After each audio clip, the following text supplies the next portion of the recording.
Hey guys, hope you're having a great day today. It is Sunday. Happy Sunday morning to you. I hope that your morning is going well. I'm glad you're here. I'm glad you're here for some encouragement. And so today I was thinking about the other day. I was out washing dishes. Okay, I'm in there washing dishes, using the same sponge that I've been using for quite some time. The same old dishes, washing the same cups over and over, the crusty, musty things, and you're like, all right, this is all I got done today. Did anybody even notice? Does anybody care that these dishes are washed here? Does it matter that these are done? What if I just left them here? Would they even care? No, they just grab another cup from the sink or from the cupboard.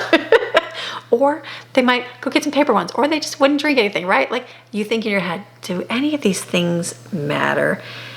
And you think, God, are you even in this place? Are you even here with me right now in the little things like this? And you know what? I get that whisper from God that, yeah, I'm here.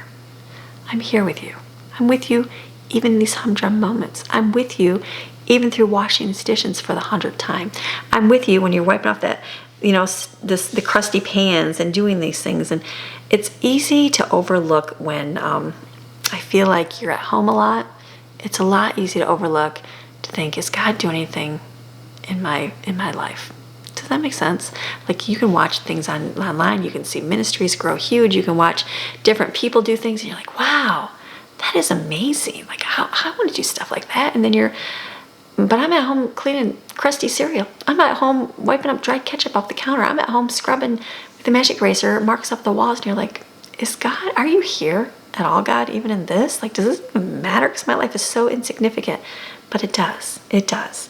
And if we go to the book of Colossians, chapter 3, and we are going to go to verse 23, and it says, whatever you do, whatever your task may be, work from the soul. That is, put in your very best effort as something done for the Lord and not for men.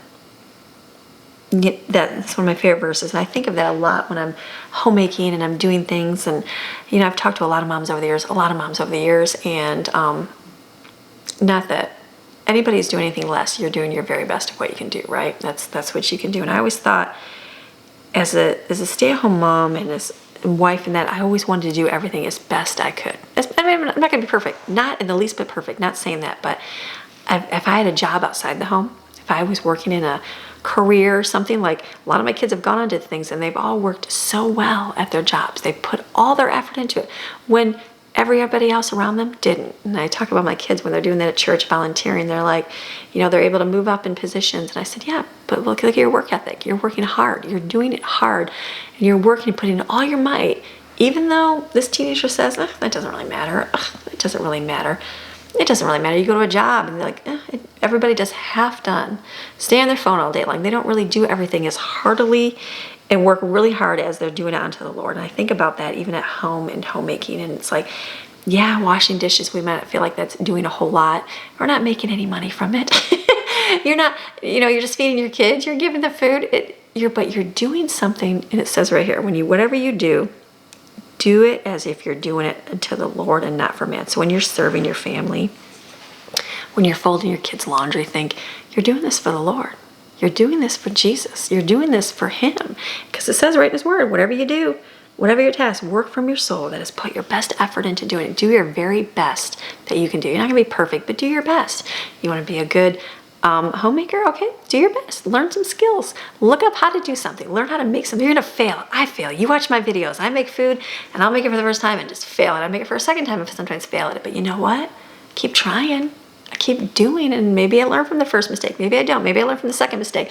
But eventually I just keep doing it because I'm keep working. Consistency is the key, I think, in things, and working hard at them. So when you're going through things, just think, okay, I'm doing this for the Lord. I've got some dishes to wash. My kids ate today. I got to feed my family today. I made a meal today for my family. What a blessing to be able to do that, because there's probably some mamas right now that can't feed their kids. So I'm thankful that I can do that today. And then if we go to Zechariah, that's one I share with my kids a lot too. Zechariah 4:10, it says, who with reason despises the days of small things, beginnings? For these 7 eyes shall rejoice when they see the plumb line in the hand of Zerubbabel. These are the eyes of the Lord which roam throughout the earth.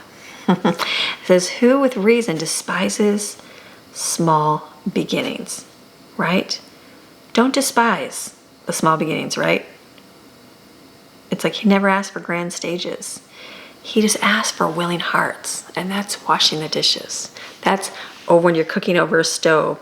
That's when everything is spread about everywhere. Don't despise those small beginnings. Don't despise the work that you do. It is so important. So go, okay, keep going. Like, it doesn't matter. Like, you think it doesn't really matter. It doesn't really make a difference. I don't really think it matters if you're doing it onto one person. Then yeah, keep going with it. That's all that matters. If that means that you can impact and do something good for one person, you're going to change lives that way. You might not think it matters, but it does. Don't despise the small beginnings.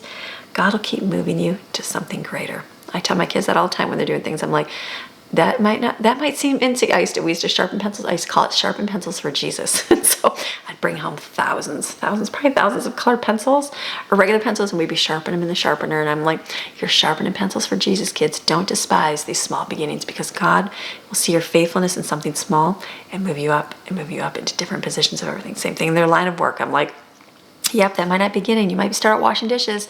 That's not very good, but look at what God will do. He'll keep moving you up and up and up in position as you get that your boss sees that you're trustworthy, that you're consistent, that you're faithful in things, and then he'll keep moving you up and God will do this. Keep it moving right along in that right path you need to be. If we go into the New Testament, 1 Corinthians 10:31, what does it say? So then whether you eat or drink or whatever you do all to the glory of our great God. Right? No matter what we do, you can scrub dishes with a song in your heart. You can go through and sweep your floor and be happy and joyous, because we're doing it all for the glory of God, right? Everything you do, every chore, every yes, every prayer that you whisper, it matters. The Bible talks about a wise woman builds her house, right? Builds it upon the rock, builds it upon those things. We're not just surviving motherhood and just trying to get by. Sometimes you might feel like you're survival mode. I get it. We're not just surviving motherhood. We're not going to just survive marriage. We're not going to just survive through life so we can just get by. We want to enjoy. You're building altars in the everyday. You're building things and building kingdom in your everyday that you're doing. You're showing your kids what it means to show up. It's showing your kids your faithfulness, your consistency, your constant love. And you're going to show that to them by showing up every day, to your spouse, to your work, whatever that is. You're doing that every day in your days. But it says whatever it is, we're going to do it all for the glory of God, right? Whoever is faithful in little is faithful in much. So it's the little things. Don't despise these small things. Don't despise the humdrum of life. Like, that's why I share my channel on here. It's not very exciting some days. We've done much greater things different times, but you know what? Pretty much every day is the same old, same old. We are just getting by, chugging along, getting things done, but we're doing it with a happy heart.